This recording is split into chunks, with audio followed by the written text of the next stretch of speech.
Bismillahirrahmanirrahim. Assalamualaikum warahmatullahi wabarakatuh. Innal hamdalillah nahmaduhu wa nasta'inuhu wa nastaghfiruh wa na'udzu billahi min syururi anfusina wa sayyiati a'malina. May yahdihillahu fala mudhillalah wa may yudlil fala hadiyalah. Ashhadu an la ilaha illallah wahdahu la syarikalah wa ashhadu anna Muhammadan abduhu wa rasuluh sallallahu alaihi wa ala alihi wa ashabihi wa man tabi'ahum bi ihsanin ila yaumiddin wa sallama tasliman katsira. Qala Allah ta'ala fi kitabihil karim, ya ayyuhalladzina amanu taqullaha haqqa tuqatih wa la tamutunna illa wa antum muslimun. Amma ba'd, ahibbati ikhwani wa akhawati fillah, a'azakumullah. Alhamdulillah, kita bersyukur kepada Allah Subhanahu wa ta'ala pada kesempatan sore yang mulia ini kita kembali dipertemukan oleh Allah di dalam kajian kita di dalam kitab Ushulus Tsalatsah, yang mana kita pada sore yang mulia ini mengawali kembali kajian kita di dalam kitab Ushulus Tsalatsah setelah lebih daripada 1 tahun atau mungkin 2 tahun kita berhenti daripada kajian ini. Kita melanjutkan kajian kita pada kesempatan sore yang mulia ini, yang mana kita sampai di dalam pembahasan tentang Arkanul Islam. Di dalam hadisnya Jibril alaihi salam, ketika Jibril bertanya kepada Nabi sallallahu alaihi wasallam, "Akhbirni 'anil Islam." Habarkan kepadaku tentang keislaman. Kita sampai di dalam tentang maratibu ad-dinil Islam, tingkatan daripada agama Islam. Pada tingkatan agama Islam, kita telah sebutkan bahwasannya agama Islam ada 3 tingkatan. Tingkatan yang pertama adalah al-Islam, tingkatan yang kedua adalah al-Iman, dan tingkatan yang ketiga adalah al-Ihsan. Dan pada tingkatan yang pertama, yaitu Islam, yang dimaksud dengan Islam adalah Arkanul Islam. Yang dimaksud dengan Islam adalah apa yang terkandung di dalam Arkanul Islam, dan kita telah bahas pada kesempatan yang terdahulu, dan kita pada kesempatan yang mulia ini akan membahas tentang rukun Islam yang kedua, yaitu seperti yang dikatakan oleh muallif rahimahullahu ta'ala, Asy-Syaikh Muhammad ibn Abdul Wahhab,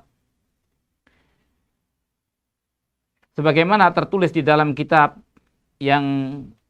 buku yang ada di hadapan kita, dalil salat, zakat, dan tafsir kalimat tauhid, firman Allah Ta'ala, wa ma umiru illa liya'budullah mukhlishina lahuddin hunafa'a wa yuqimus salata wa yu'tuz zakah wa dzalika dinul qayyimah.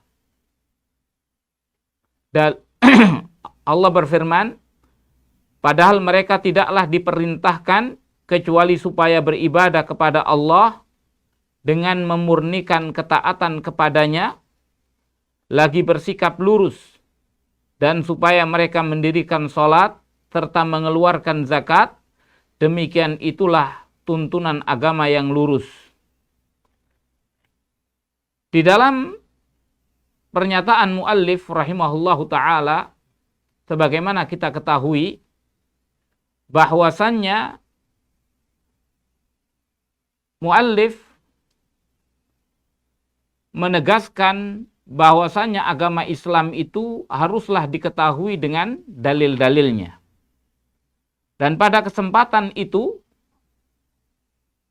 muallif menjelaskan semua dalil-dalil yang berkaitan dengan ajaran agama Islam. Dan di antara yang dijelaskan oleh muallif adalah tentang hal yang berkaitan dengan rukun Islam yang kedua, yaitu sholat. Maka beliau mengatakan adapun dalil sholat dan zakat dan tafsir daripada tauhid adalah firman Allah Ta'ala yang ada di dalam surat Al-Bayyinah. Wa ma umiru illa liya'budullah mukhlishina lahuddin hunafa'a wa yuqimus shalah wa yu'tuz zakah wa dzalika dinul qayyimah. Dikatakan di dalam ayat yang mulia ini, tidaklah mereka diperintahkan kecuali hanya untuk ya'budullah, agar supaya mereka beribadah kepada Allah semata. Mukhlishina lahuddin, dengan mengikhlaskan kepada Allah agama. Ad-din ini adalah sebagaimana disebutkan oleh para ulama tentang pentafsiran din. Din itu diitlaqkan maknanya kepada al-amal. Au jazaa'ul amal. Au hisabul amal. Maka dari itu di dalam Al-Quran, ketika Allah mengatakan lakum dinukum waliyadin, bagi kalian agama kalian dan bagiku agamaku, maka sama kedudukannya dengan lana a'maluna walakum a'malukum. Karena makna din adalah al-amal. Atau makna din adalah jazaul amal.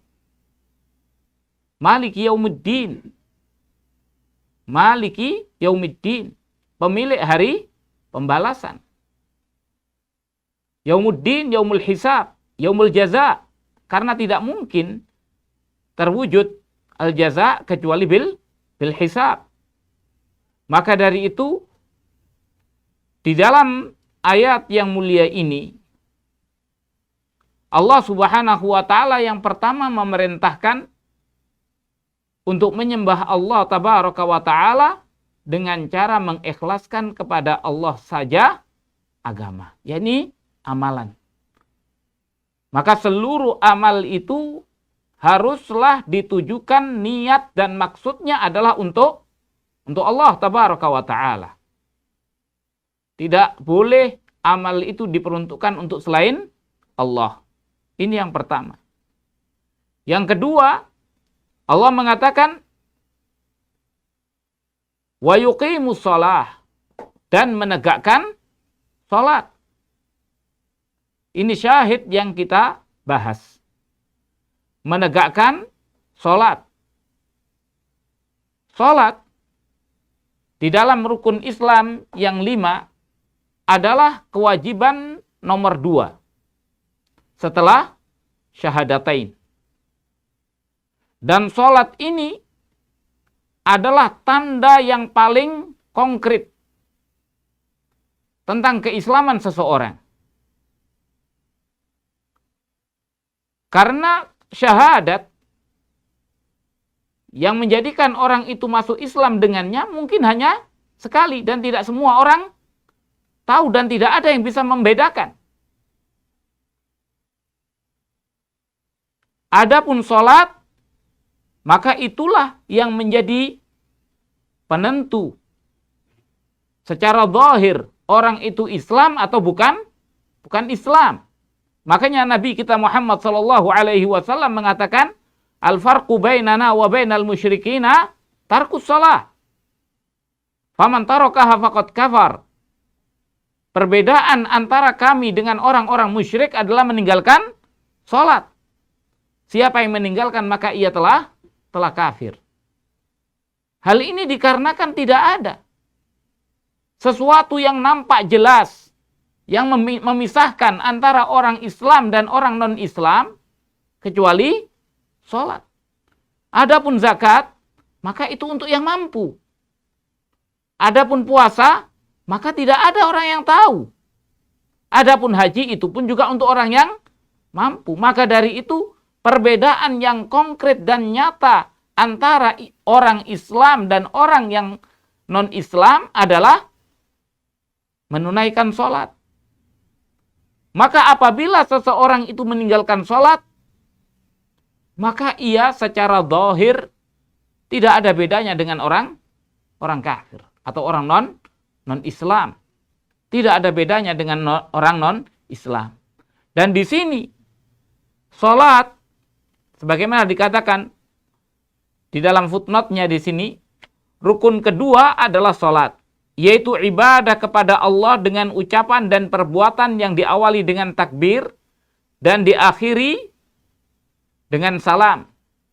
Sholat merupakan tiang agama yang diwajibkan oleh Allah kepada nabinya Muhammad sallallahu alaihi wasallam secara langsung, yaitu ketika Rasulullah sallallahu alaihi wasallam dimi'rajkan ke langit.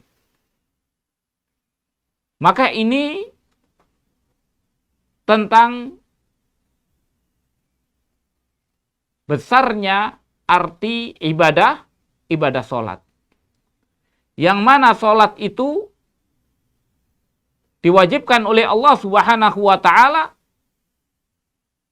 tidak melalui perantara, tapi secara langsung. Dan tidak diwajibkan di dunia, di bumi. Tapi Allah Subhanahu wa ta'ala memanggil nabinya Muhammad sallallahu alaihi wasallam ke Sidratul Muntaha. Dan kemudian Allah Subhanahu wa ta'ala mewahyukan apa yang Allah wahyukan. Daripada perintah untuk agar supaya Rasul sallallahu alaihi wasallam menunaikan salat yang tadinya 50 waktu, yang kemudian Allah ringankan menjadi 5 waktu dan pahalanya tetap 50 waktu. Maka ini adalah menunjukkan tentang besarnya arti ibadah sholat. Dan ibadah sholat itu adalah silah, hubungan antara seorang hamba dengan Allah tabaraka wa ta'ala. Hubungan. Maka di sini yang wajib kita tegakkan di dalam sholat itu adalah menegakkan hubungan kita dengan Allah. Maka sholat itu adalah hubungan kita dengan Allah Subhanahu wa ta'ala. Oleh karena itu, menegakkan sholat bukan sekedar mengerjakan, bukan sekedar menunaikan. Tapi menegakkan sholat itu adalah, kita tahu kalau ada sesuatu yang tidak bisa berdiri, maka kita tegakkan, kita berdirikan. Sesuatu yang belok kita tegakkan, artinya kita luruskan. Ketika berdiri agak bengkok seperti ini, maka kita luruskan. Seperti itulah sholat itu antara kita dengan Allah Subhanahu wa ta'ala. Yakni kita lurus menghadap kepada Allah Subhanahu wa ta'ala. Kita lurus menghadap Allah Subhanahu wa ta'ala. Bagaimana caranya menegakkan? Maka diawali yang pertama kali dengan membaguskan di dalam apa? Di dalam wudu kita. Di dalam wudu. Karena sholat yang tidak bagus wudunya, maka sudah barang tentu sholatnya tidak akan diterima oleh Allah Subhanahu wa ta'ala. Orang yang sholat dengan tanpa wudu atau wudu dengan cara yang tidak benar, sehingga rukun wudunya hilang, tidak dilaksanakan, maka sholatnya menjadi batal. Makanya Rasul Shallallahu Alaihi Wasallam mengatakan, wailun lil aqabi minan nar. Celakalah tumit-tumit dari api neraka. Kenapa? Dikarenakan tumit-tumit itu tidak terbasuh oleh air wudhu. Maka menegakkan sholat adalah menegakkan syarat-syarat sahnya sholat. Menegakkan syarat-syarat sahnya sholat. Apa saja syarat-syarat sahnya sholat? berkaitan dengan wudu, berkaitan dengan taharatul badan, taharatul makan, kesucian apa? Kesucian badan dan kesucian tempat, istiqbalul kiblah, taharatul minal hadas, bersih dari hadas. Maka semua hal yang berkaitan dengan syarat sahnya sholat harus dipenuhi. Sebagaimana pula menegakkan sholat itu artinya adalah melaksanakan semua rukun-rukun daripada sholat. Tidak boleh satu rukun pun ditinggalkan.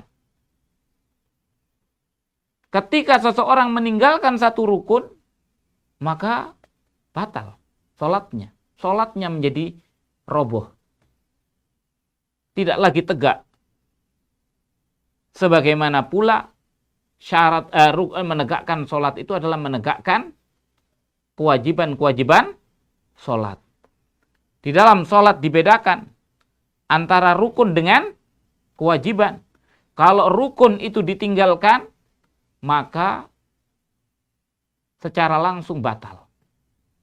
Adapun kalau kewajiban-kewajiban itu ditinggalkan dengan sengaja, maka batal. Tanpa sengaja, maka ada jabr. Ada sesuatu yang bisa menutupinya, yaitu dengan sujud sahwi. Dengan sujud sahwi. Maka ini adalah perkara yang harus difahami tentang menegakkan sholat. Makanya perlu dipelajari perkara-perkara yang berkaitan dengan sholat. Karena seseorang tidak mungkin bisa menegakkan kecuali ia tahu apa syarat sahnya, apa rukun sholat, apa kewajiban sholat. Adapun sunnah-sunnah, mustahabat daripada sholat ini adalah mutammimat, penyempurna. Ini adalah sesuatu yang menambahi di dalam pahala. Dan itu akan memperbagus, memperkuat seseorang di dalam hubungannya dengan Allah Subhanahu wa ta'ala. Maka yang diperintahkan oleh Allah Subhanahu wa ta'ala adalah yuqimu as-shalah. Menegakkan sholat. Bukan sekedar menunaikan sholat. Maka ini adalah sesuatu seperti yang tadi kita sebutkan. Sholat ini perkara yang sangat penting. Bahkan di dalam agama kita, sholat ini disebut dengan tiang agama. Hal ini didasarkan atas hadisnya Nabi SAW yang diriwayatkan oleh Mu'adz ibnu Jabal. Rasul SAW mengatakan, Rasul amri al-Islam wa imaduhu as-shalah. Kepala daripada urusan ini adalah Islam. Seseorang masuk Islam. Kemudian tiangnya adalah as-shalah. Tiangnya adalah sholat. Maka dari itu, sholat ini yang menjadi barometer keislaman seseorang. Apakah Islamnya baik atau Islamnya buruk? Karena ini yang kita maksud adalah bukan zahirnya seseorang melakukan sholat. Zahirnya orang melakukan sholat, mungkin sebagian kita begitu rajin datang ke masjid. Sholat bersama imam. Tapi ketika imam Allahu Akbar, ia hilang. Bersama angan-angan, bersama dengan fikiran, bersama dengan dagangan, atau bersama dengan apa yang dia inginkan. Yang sebelumnya tidak pernah dia bayangkan. Tapi yang dimaksud adalah zahiran wa batinah. Sebab kalau orang itu khusyuk hatinya, maka semua anggota badannya akan khusyuk. Tapi kalau orang itu khusyuk, tampilannya belum tentu hatinya khusyuk. Maka dari itu, khusyuk itu asalnya adalah khusyukul qalb. Khusyuk itu asalnya khusyuk apa? Khusyukul qalb. Khusyuan itu asalnya kekhusyuan yang ada di dalam hati. Makanya Allah menyeru seperti yang ada dalam surat Al-Hadid. Allah mengatakan, alam ya'ni lil ladina amanu an takhsha'a qulubuhum li dzikrillah. Belumkah tiba saatnya bagi orang-orang yang beriman, hati mereka menjadi khusyuk li dzikrillah, kepada mengingat Allah. Wa man nazala minal haqq, dan apa yang turun daripada kebenaran. Maka di sini seruan Allah adalah seruan kepada hati. Kapan hati itu khusyuk? Secara zahir, secara perbuatan, mungkin mereka semua secara perbuatan selalu mengikuti, akan tetapi secara hati belum terjadi. Maka dari itu Allah Subhanahu wa taala menyeru, alam ya'ni lil ladzina amanu an takhsha'a qulubuhum li dzikrillah. Maka dari itu hati inilah yang harus kita jadikan khusyuk. Hati inilah yang harus kita jadikan dia merasakan rasa takut kepada Allah Subhanahu wa taala, rasa mengharap kepada Allah Subhanahu wa taala, rasa selalu diawasi oleh Allah Subhanahu wa taala.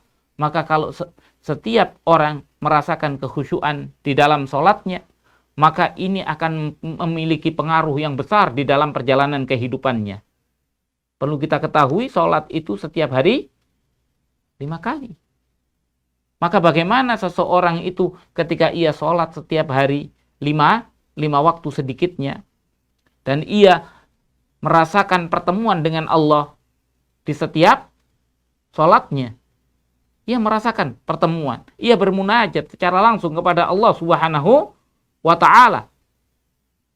Jelas.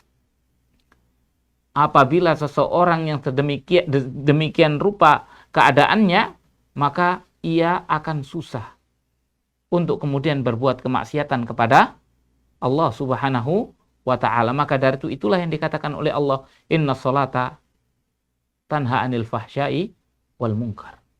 Inna sholah, sungguhnya sholat itu dapat mencegah perbuatan keji dan mungkar. Karena itulah Rasul Shallallahu Alaihi Wasallam mengatakan, idza saluhat amaluhu kulluhu, wa idza fasadat au sa'at amaluhu, wa idza sa'at amaluhu kulluhu. Apabila baik, maka baiklah. Idza sa'at au idza saluhat, kalau salatnya baik, maka baiklah seluruh amalannya. Apabila salatnya jelek, maka sa'a amaluhu kulluh, jelek seluruh amalannya. Dia barometer. Maka seseorang kalau mau melihat orang itu baik atau tidak, lihat di dalam sholatnya. Lihat di dalam sholatnya. Menjaga waktunya, menjaga di mana ia melaksanakannya, bagaimana ia melaksanakannya, semua dilihat. Semua dilihat. Sehingga kalau ingin menikahkan anaknya, lihat orang yang seperti itu.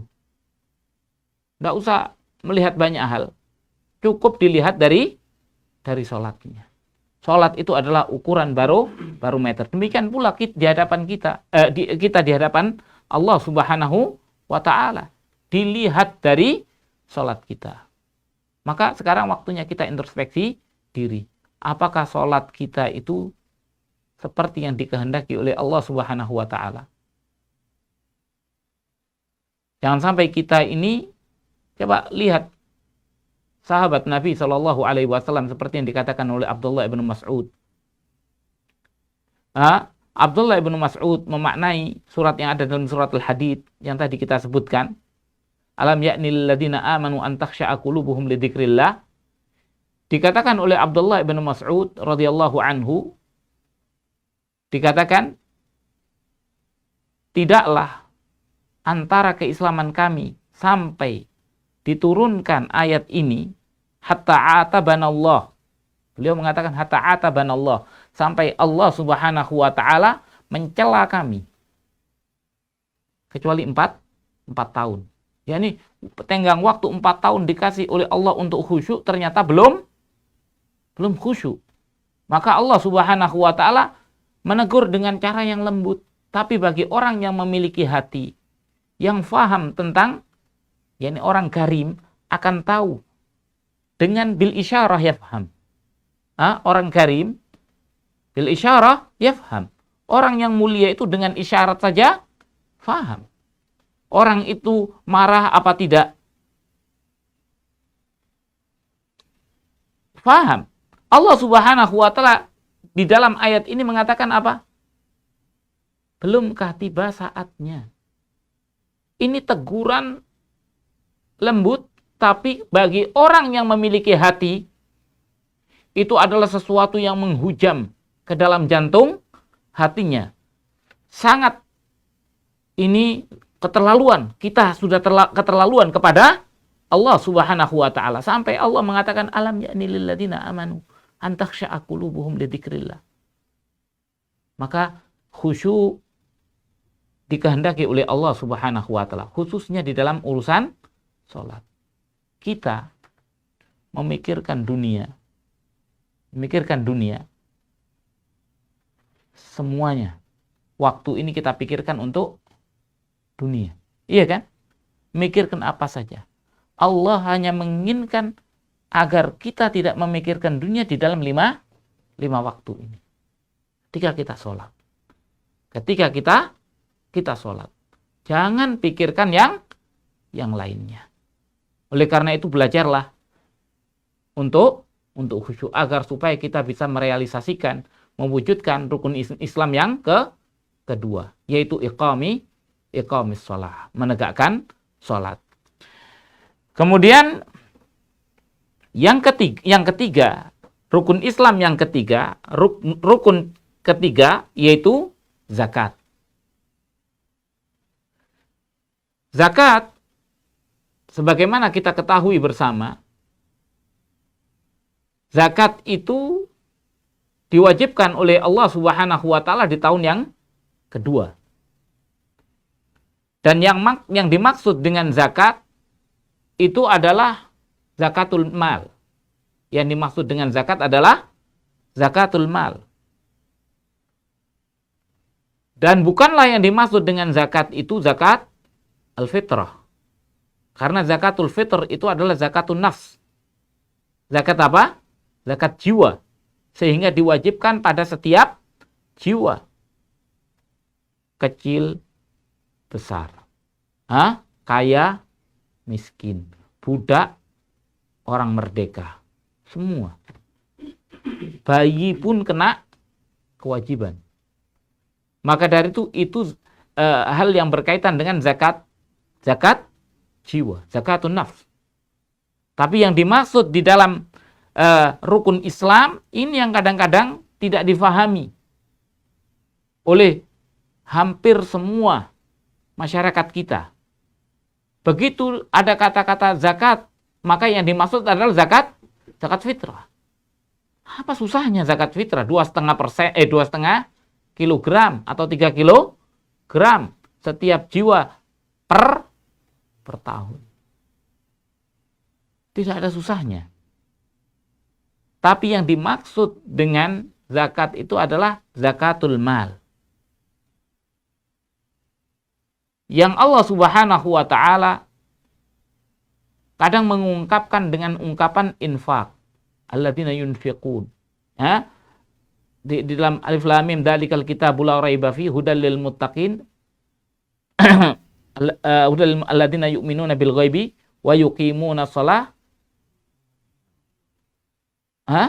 Wa mimma razaqnahum yunfiqun. Wa mimma razaqnahum yunfiqun. Allah bilang wa mimma razaqnahum yunfiqun. Infak itu makna yang lebih luas daripada zakat. Karena kita menginfakkan untuk diri kita. Kita menginfakkan untuk keluarga kita. Kita menginfakkan untuk orang yang kaya dalam bentuk hadiah. Untuk orang yang mampu dalam bentuk hadiah, oleh-oleh, dan lain sebagainya. Ini adalah infak, yunfikun. Mimma razaqnahum yunfikun. Dan termasuk infak yang wajib. Yang dikatakan ini adalah kewajiban untuk membersihkan harta. Makanya Rasul SAW dikatakan oleh Allah, khud min amwalihim sodakotan tutahhiruhum wa tuzakkihim biha. Ambil dari mereka sodakoh. yakni perintah mengambil ini adalah perintah mengambil apa? Zakat. Zakatul wajibah. Zakat yang wajib. Itulah rukun Islam yang ditetapkan 2,5% dari harta yang dimiliki yang telah mencapai nisab, yang telah berputar selama satu tahun. Maka setiap orang yang memiliki nisab, yakni batasan harta yang telah wajib zakat, yang dimiliki selama 1 tahun, maka ia wajib mengeluarkan zakatnya, yaitu 2,5%. Sebagian orang merasakan itu adalah sesuatu yang berat. 2,5%. Coba, dia tidak pernah berpikir berapa yang dia pegang, berapa yang dia keluarkan. Yang dia pegang adalah 97,5%. Yang dikeluarkan cuma 2,5%. Syaitan selalu menganggap 2,5% itu jauh lebih besar daripada 97,5%. Syaitan. Coba orang ketika ia punya uang 100 juta, ngeluarkan 2,5%, mudah, ringan. Kenapa? Kecil. 2,5%. Setahun, nggak apa-apa. Masih ada 97,5 juta. Punya 1 M, 25 juta. Lumayan. Hah? Punya 10 M, berapa? 250 juta. Dapat 1 mobil. Dapat 1 mobil. Punya 100 M, 2,5 M. 1 rumah. 1 rumah mewah. Setiap tahun. Selalu seperti itu. Tidak pernah melihat, karena hatinya sudah dipenuhi oleh kurang dan kurang. Kurang dan kurang, tidak pernah cukup. Padahal manusia, kalau dia mau berpikir, dia mau pakai apa harta itu? Kalau orang pakai harta dengan cara yang baik, memenuhi kebutuhan dia, susah ngabiskan harta itu. Susah. Susah menghabiskan harta. Kalau dia memakai dengan cara yang baik, yang manfaat. Coba, orang berapa banyak yang ia miliki, makannya tetap setiap makan 1 piring. Hah? Apa mungkin makan daging 1 kilo sekali? Tak mungkin. Walaupun dia punya harta triliunan, tetap makannya hanya sepotong, dua potong. Baju yang dia pakai mau ganti setiap hari, baju baru. Maka dari itu, coba pikirkan, yang kita inginkan sesuatu yang tidak kita butuhkan. Yang kita inginkan sesuatu yang kita tidak butuhkan. Yang kita butuhkan, sesuatu yang kita butuhkan itu jauh bisa untuk kita penuhi kapan saja. Makanya rasa syukur. Padahal itu adalah amanah. Itu adalah tanggung jawab. Makanya kalau orang yang beriman, dia bukan hanya menunaikan zakat yang wajib, tapi ia akan menunaikan, memanfaatkan harta itu untuk kebaikan, untuk sesuatu yang baqiyatus shalihat, sesuatu yang kekal lagi saleh. Yaitu seperti yang dikatakan, Allah mengatakan dalam Al-Quran, al-malu wal banun zinatul hayatid dunya. Coba, harta dan anak-anak itu adalah perhiasan, hanya hiasan. Anda tetap hidup tanpa perhiasan. Anda akan tetap hidup tanpa perhiasan. Berapa banyak orang yang di sekitar kita hidup dengan tanpa perhiasan. Tidak punya anak, tetap hidup. Tidak punya harta benda, tetap hidup. Makanya al-malu wal banu zinatul hayatid dunya wal baqiyatus shalihat. Al-baqiyat as-shalihat, yakni amal-amal saleh. Maksudnya adalah perbandingan Anda yang ingin jadikan ini sebagai hiasan dunia, antara orang yang mau menjadikan ini sebagai baqiyatus shalihat. Wujudkan harta yang Anda miliki sebagai baqiyatus shalihat. Sebagaimana anak yang Anda miliki, didik dia menjadi al-baqiyatus shalihat. Itu jauh lebih baik. Al-baqiyatus shalihat khairun inda rabbika thawaban wa khairun amala. Lebih baik pahalanya dan lebih baik harapannya. Harapan yang lebih baik. Makanya di sini rukun Islam yang ketiga adalah zakat. Zakat itu secara bahasa berarti sesuatu yang berkembang dan disucikan. Zakat bisa berarti berkembang, bisa berarti suci. Zakat itu bisa berarti berkembang, bisa berarti suci. Artinya orang yang berzakat sesungguhnya dia itu sedang mengembangkan hartanya. Makanya kalau kita lihat, coba orang yang menunaikan zakat, muzaki, setiap tahun nilai zakatnya naik apa tidak? Naik. Jarang muzaki nilai zakatnya per tahun itu turun. Pasti naik.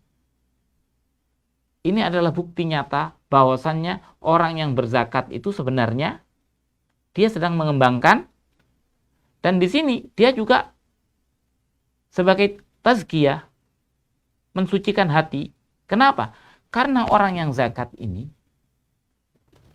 dia mengeluarkan, memberikan kepada orang fakir, miskin. Hatinya tidak ada kedengkian, menghilangkan kedengkian yang ada di antara orang miskin kepada orang kaya, dan orang kaya pun hilang kebenciannya kepada orang miskin dengan saling yang ini memberi, yang ini menerima. Maka ini membersihkan hati, membersihkan jiwa. Sebagaimana dikatakan di sini, zakat itu ada zakatul badan dan zakat harta. Zakat badan itu maksudnya zakat fitrah tadi.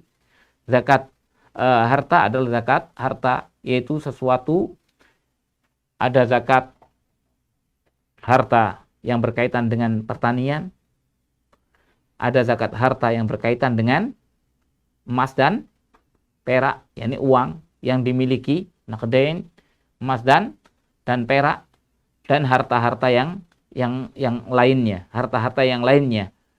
Kemudian adapun zakat urudut tijarah, maka ini yang diperselisihkan di antara para ulama.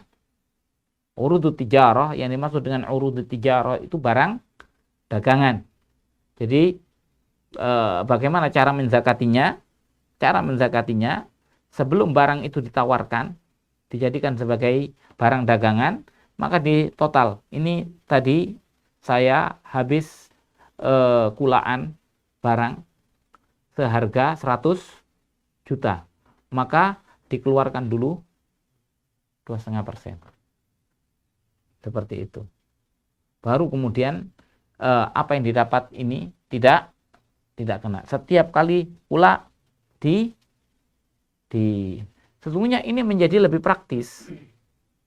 Menjadi lebih praktis. Tidak lagi kita menghitung harta, karena semua, misalnya kita punya dagangan, punya toko, setiap kali ini kita sudah keluarkan. Jadi aset yang ada di dalam toko itu sepenuhnya sudah ditunaikan zakatnya. Sudah ditunaikan zakatnya.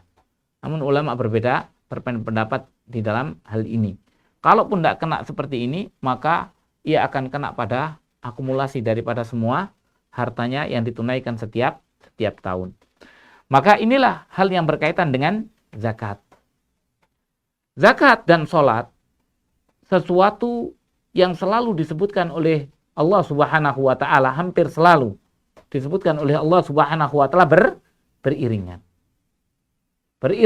Maka dari itu Abu Bakar As-Siddiq radhiyallahu an, ketika meninggalnya Rasul sallallahu alaihi wasallam, ada orang-orang yang tidak mau menunaikan zakat. ia mengatakan, kami hanya mau menunaikan zakat kepada orang yang solawatnya bersemayam untuk kami, yaitu hanya Rasul, karena berdasarkan ayat Allah Subhanahu wa taala, ayat Allah yang ada di dalam Al-Qur'an yang mengatakan khudh min amwalihim shadaqatan tutahhiruhum wa tuzakkihim biha wa shalli alaihim inna salataka sakanul lahum. Yani inna salataka sakanul lahum, sesungguhnya salatmu semayam baginya. Maka ini dijadikan dalil. Maka dari itu Abu Bakar As-Siddiq mengatakan apa? Wallahi la uqatilanna man farraqa baina sholati wa zakah. Demi Allah, aku akan memerangi orang yang memisahkan antara sholat sama zakat. Sebagaimana sholat itu wajib, zakat itu wajib. Karena Allah selalu mengiringkan wa aqimus sholah wa atuz zakah. Tegakkanlah sholat dan tunaikanlah zakat. Maka tidak ada ampun.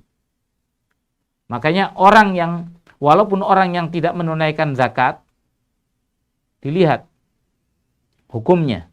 Kalau ia tidak menunaikan zakat karena mungkiru wujubiha, mengingkari tentang kewajibannya, tidak diragukan dia orang kafir. Tapi kalau ia tidak menunaikannya, meyakini kewajibannya, tapi bukhlan, karena dia bakhil, maka itu sahibul maksiyah. Dan adabnya adalah nanti di akhirat harta yang dia miliki itu dijadikan setrika, dipakai menyetrika dirinya, punggungnya, wajahnya, semuanya disetrika dengan hartanya.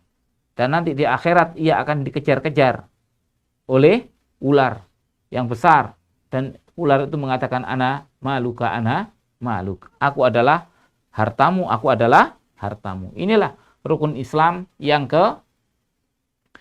ketiga. Rukun Islam yang keempat dikatakan dalil puasa firman Allah Ta'ala, ya ayyuhalladzina amanu kutiba alaikumus shiyam kama kutiba alal ladzina min qablikum la'allakum tattaqun. Wahai orang-orang yang beriman, diwajibkan kepada kalian untuk berpuasa sebagaimana telah diwajibkan atas orang-orang sebelum kalian, agar kalian bertakwa. Di dalam ayat yang mulia ini, ayat ini adalah ayat yang mewajibkan tentang kewajiban puasa secara umum. Tapi belum spesifik kepada puasa yang masuk di dalam rukun Islam. Karena dalil yang berkaitan dengan rukun Islam itu adalah firman Allah Subhanahu wa taala, syahrul Ramadan alladzi unzila fihil Qur'an hudal linnasi wa bayyinatin minal huda wal furqan faman syahida minkumu syahra falyasum.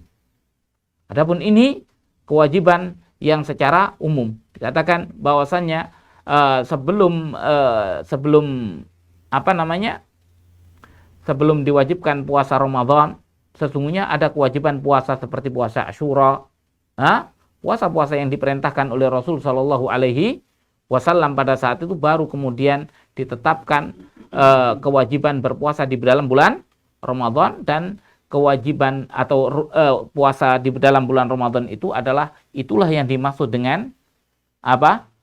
Rukun Islam. Rukun Islam yang dimaksud itu adalah bukan semua puasa, tapi yang dimaksud adalah syahru, puasa di dalam bulan Ramadan.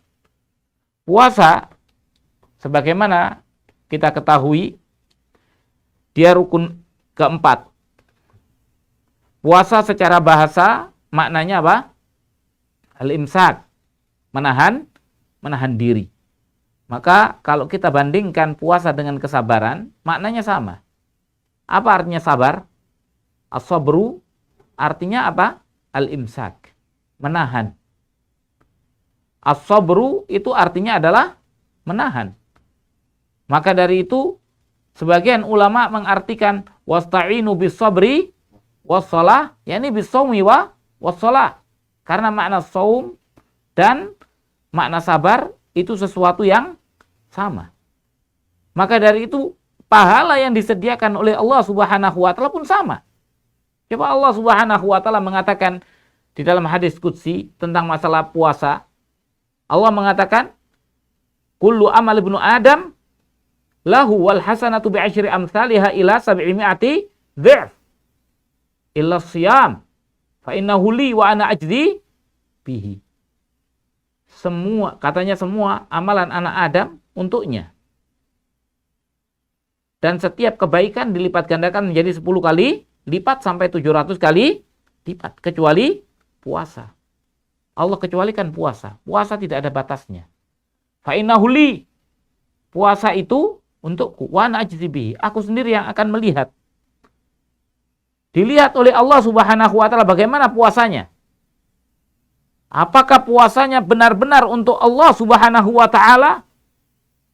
Memang berjuang untuk Allah, ingin bersih, benar-benar bersih untuk Allah Subhanahu wa taala, meninggalkan makan, meninggalkan minum, meninggalkan syahwat.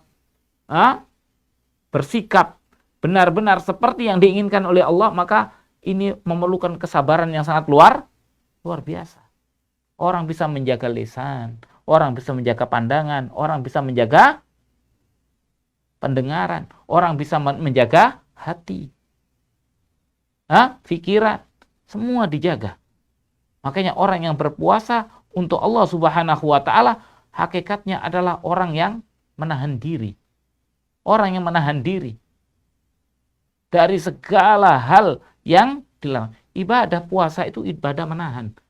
Ibadah tidak melakukan. Ibadah puasa itu adalah ibadah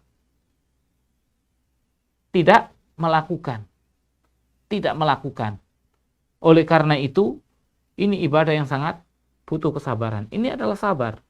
Bagian daripada kesabaran. Karena orang meninggalkan sesuatu itu perlu kesabaran. Sabar.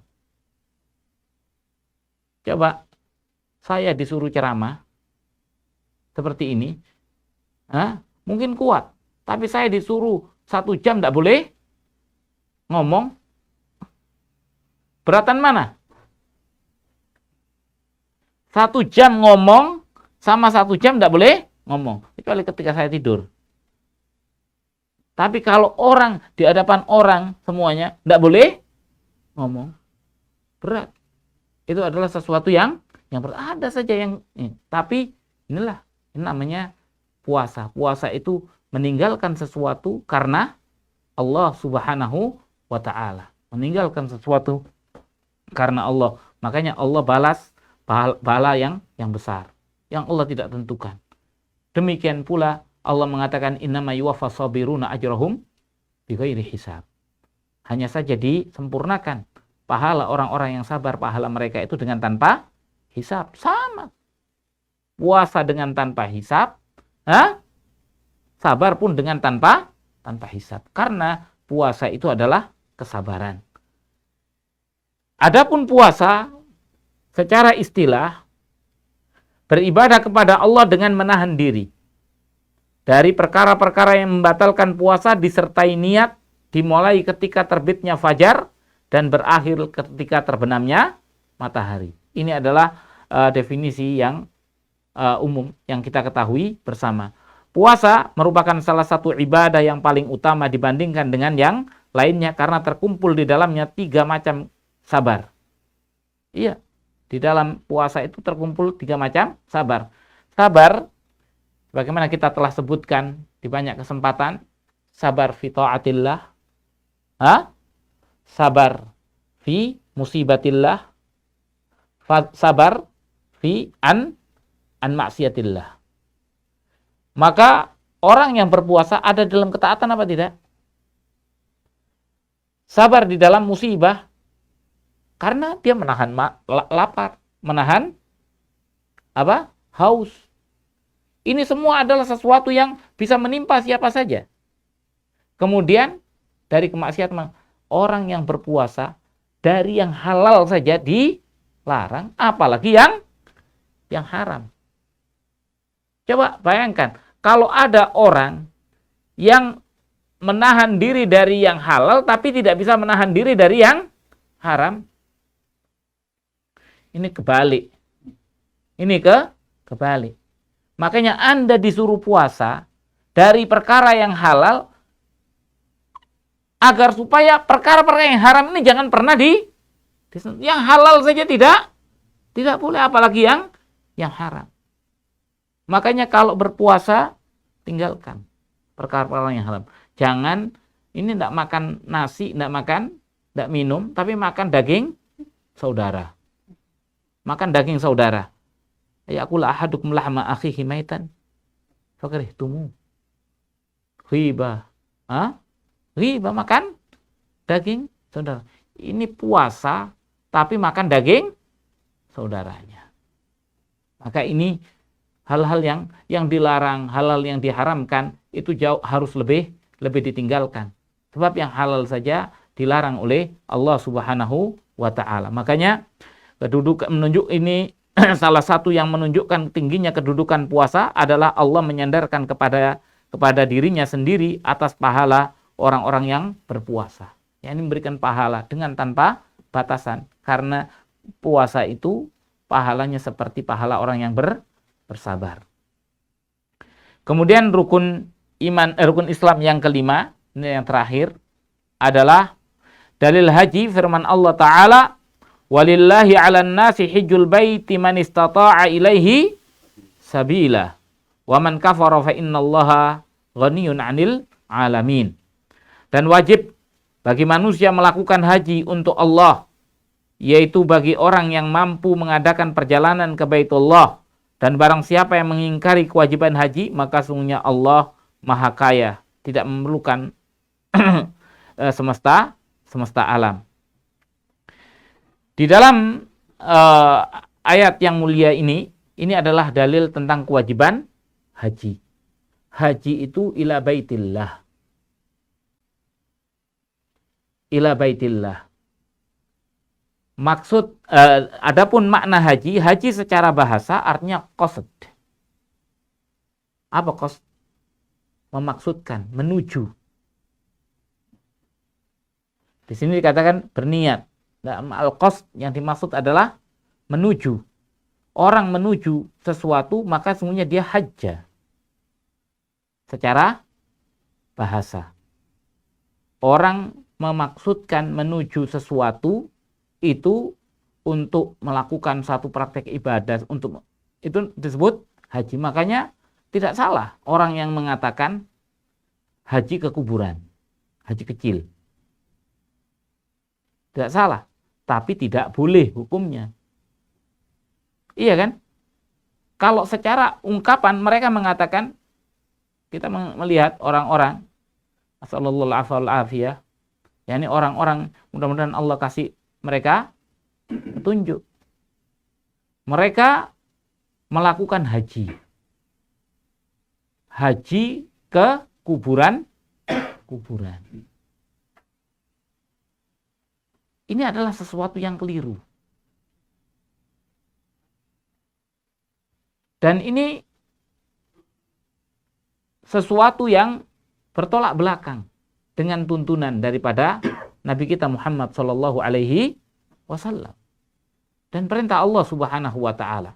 Haji itu dilakukan hanya untuk kemana? Ke Baitullah Al-Haram. Baitullah Al-Haram yakni Mekah. Makanya makna haji itu adalah secara bahasa al-qasd, menuju. Adapun secara istilah syariat, beribadah kepada Allah dengan mengerjakan manasik sesuai dengan ajaran Rasulullah sallallahu alaihi wasallam. Haji merupakan kewajiban seorang muslim satu kali dalam seumur hidup. Ini adalah haji. Dan haji ini sesungguhnya sudah ada dari zamannya Nabiullah Ibrahim alaihis salam. Di antara syariat yang ditetapkan oleh Rasulullah sallallahu alaihi wasallam oleh Allah Subhanahu wa taala untuk menjadi syariat bagi Nabi kita Muhammad dan juga umatnya, yaitu melaksanakan haji ke Baitullah. Katanya Allah adin fin nasi ya'tuka rijalan wa ala kulli dhamir. Ya'tuna ala kulli dhamir ya'tuna min kulli fajjin amik. Yani mereka diseru oleh Nabi Allah Ibrahim alaihissalam. Diseru oleh Nabi Allah Ibrahim. Oleh Nabi Ibrahim ketika diperintahkan oleh Allah, adzin fin nasi bil hajj. Apa? Umumkan kepada manusia untuk menunaikan haji. Apa kata Nabi Allah Ibrahim? Ya Allah, gimana? Gak ada orang. Gak ada orang disuruh naik ke bukit, kemudian disuruh teriak, wahai manusia, wajib menunaikan haji. Nabi Ibrahim katanya laksanakan, dan Allah yang menyampaikan. Dan buktinya panggilan Nabi Ibrahim sampai kepada kita. Sampai bertahun-tahun, ratusan tahun, ribuan tahun. Masih semua orang meyakini haji itu atas seruan siapa? Nabi Ibrahim. Karena seruan Nabi Ibrahim. Seruan daripada Nabi Ibrahim. Allah yang menyampaikan kepada kita. Allah yang memerintahkan Nabi Ibrahim menyeru, kemudian Allah sampaikan. Makanya alainal balagh, kami yang menyampaikan. Maka dari itu kita, di dalam kita berdakwah pun juga demikian. Jangan kita melihat, ya Allah saya ini, saya masih masih lemah, saya masih ini, nanti kalau saya sudah laksanakan sesuai dengan perintah Allah.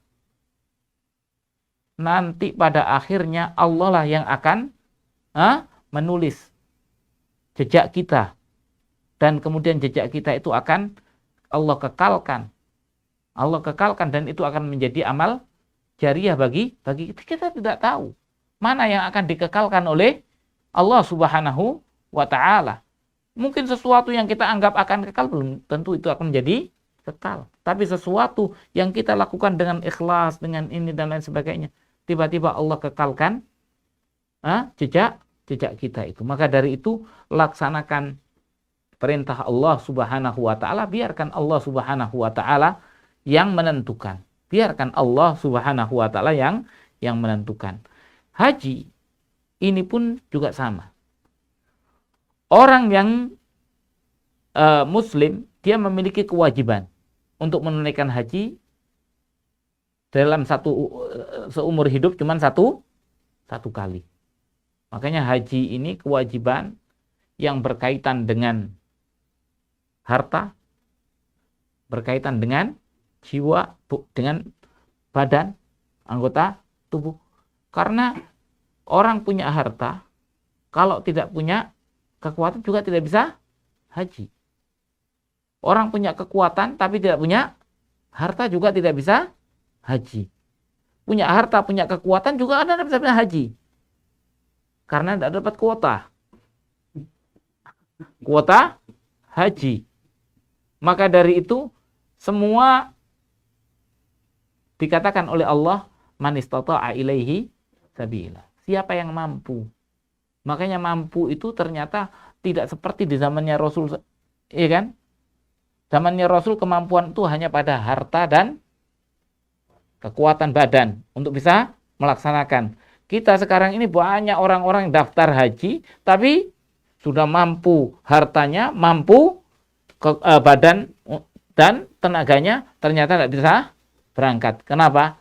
Belum dapat giliran, belum dapat kuota untuk menunaikan haji. Maka Allah mengungkapkan dengan kata-kata yang pas, man istata'a ilaihi sabila. Siapa yang mampu padanya untuk melaksanakan perjalanan haji. Makanya haji itu adalah perjalanan. Qasd, karena menuju sesuatu. Itu dinamakan haji. Inilah rukun Islam. Dikatakan rukun Islam, sebagaimana rukun itu adalah zawiyatu syai'il aqwa. Sisi dari sesuatu yang paling kuat itu disebut rukun. Kalau hilang salah satunya maka akan goyah.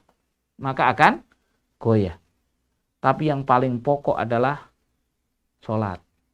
Jadi setelah syahadatain adalah sholat. Syahadatain itu masalah yang berkaitan dengan keyakinan. Adapun sholat ini berkaitan dengan zahir daripada perbuatan kita. Ini yang dapat kita sampaikan pada kesempatan sore yang mulia ini yang berkaitan dengan pembahasan al-usulus tsalatsa. Mudah-mudahan apa yang kita sampaikan ini bermanfaat dan bisa memberikan perbaikan untuk diri kita sekalian di dalam kita beragama dengan agama Allah Subhanahu wa taala. Mungkin ini dulu. Wabillahi taufiq wal hidayah wa sallallahu wasallam ala nabiyina Muhammad wa ala alihi wa sahbihi ajma'in. Subhanakallahumma bihamdika asyhadu an la ilaha illa anta astaghfiruka wa atubu ilaik. Wassalamualaikum warahmatullahi wabarakatuh.